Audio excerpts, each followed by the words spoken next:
Social media Patel Prahlad भाई subscribe करो, शेर करो, लाइक करो, कमेंट करो, अवनवा वीडियो जोता रहो, नव नव जानवा मळशे।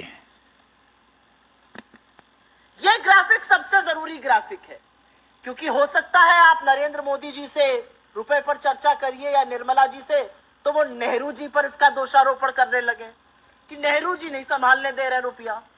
जब अंग्रेज ये देश छोड़कर गए तो रुपए और डॉलर की कीमत 3 रुपए 31 पैसे का $1 था, 3 रुपए 31 पैसे का। और ये ग्राफ मेरे पीछे आपको दिखाता है कि कितना किस प्रधानमंत्री ने रुपए की गिरावट में कंट्रीब्यूट किया। वो 3.3187 पर कैसे पहुंचा, वो जो 83-84 रुपए की गिरावट है उसमें किस प्रधानमंत्री ने कितना कंट्रीब्यूट किया, ये डेटा आपके सामने है। यहां पर नेहरू जी ने टोटल गिरावट में 2% की हिस्सेदारी दी। शास्त्री जी के दौर में रुपए का मूल्य सेम रहा तो उसको हमने यहां नहीं लिया है। इंदिरा जी जब पहली बार प्रधानमंत्री बनी 67 से 77 के बीच में, 67 से 77, तो रुपए में जो पूरा कंट्रीब्यूशन उनका रुपए की गिरावट में था वो 5% का था। इंदिरा जी के दूसरे शासनकाल में उन्होंने फिर से 5% की हिस्सेदारी निभाई रुपए की गिरावट में। वीपी सिंह जी, विश्वनाथ प्रताप सिंह जी के इससे पहले राजीव जी के कार्यकाल में 6% की हिस्सेदारी निभाई उन्होंने गिरावट में। विश्वनाथ प्रताप सिंह जी ने भी 6% की हिस्सेदारी निभाई। जो रुपया गिरा 3.31 से 87, उसमें किसकी कितनी भागीदारी थी वो आपको बताने का प्रयास कर रहे हैं। इंदिरा जी ने पहले शासनकाल में 5%, दूसरे शासनकाल में 5%, नेहरू जी ने 2%, उसके बाद राजीव जी ने 6%, उसके बाद मोरारजी देसाई में रुपया 88 पैसे असल में बढ़ा। वीपी सिंह जी के शासनकाल में 6% की गिरावट हुई। नरसिंह राव जी को एक बड़ी जर्जर हालत में इकोनॉमी मिली थी और इसीलिए 1991 के इकोनॉमिक रिफॉर्म्स भी करने पड़े थे, आईएमएफ के पास जाकर लोन भी लेना पड़ा था। और उनके शासनकाल में उन रुपए की जो हिस्सेदारी हुई गिरावट में वो 17% हुई। उन्होंने टोटल कंट्रीब्यूशन इस गिरावट में 17% का किया। उसके बाद अटल जी ने 6 साल में रुपए को 45 के पार पहुंचाया और उनको 11% का श्रेय जाता है। फिर डॉक्टर साहब आए और डॉक्टर साहब को 2004 में रुपया 45 पे मिला, 2007 में वो रुपए को 41 पर ले आए थे। 2008 की global financial crisis, economic depression के बावजूद हमारी करेंसी गिरकर सिर्फ 48 तक गई थी।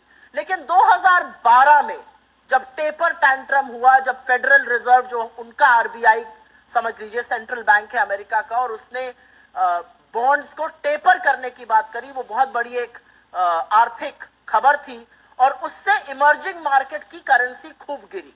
और यह सच है कि हमारा रुपया भी गिरकर 62 के आसपास, 62 नहीं 69 के आसपास पहुंच गया। लेकिन 4 महीने के अंदर 69 से खींचकर हम रुपए को वापस 58 पर लेकर आए। जीडीपी ग्रोथ 5.1% हो गई थी, उसको 6.9% पे लाए। 2% लगभग जीडीपी बढ़ाया कुछ ही महीनों में, जो नरेंद्र मोदी सपने में भी नहीं कर सकते हैं। $35 बिलियन का विदेशी निवेश भी लेकर आए और हमने नरेंद्र मोदी जी को रुपया 58 रुपए 46 पैसे पर सौंपा था 26 मई 2014 को। तो टोटल गिरावट में डॉक्टर साहब का कंट्रीब्यूशन 16% से थोड़ा ज्यादा, चलिए आप 17 कह लीजिए, उतना था। लेकिन यहां होती है असल कहानी शुरू, क्योंकि दुनिया के महान अर्थशास्त्री, हर चीज के विशेषज्ञ और तूफानी स्पेशलिस्ट नरेंद्र मोदी जी की एंट्री होती है। और उन्होंने टोटल गिरावट में अभी तक 34% का कंट्रीब्यूशन किया है। टोटल गिरावट में 34% का कंट्रीब्यूशन, और अपने कार्यकाल में रुपए को 50% से ज्यादा गिरा दिया नरेंद्र मोदी जी ने। यह ग्राफ आपको आंकड़े के साथ असलियत बता रहा है, क्योंकि 29 रुपए जो कम हुआ, रुपया टूटा उनके शासनकाल में, वो करीब करीब 50% की गिरावट है और करीब 34% की रही है।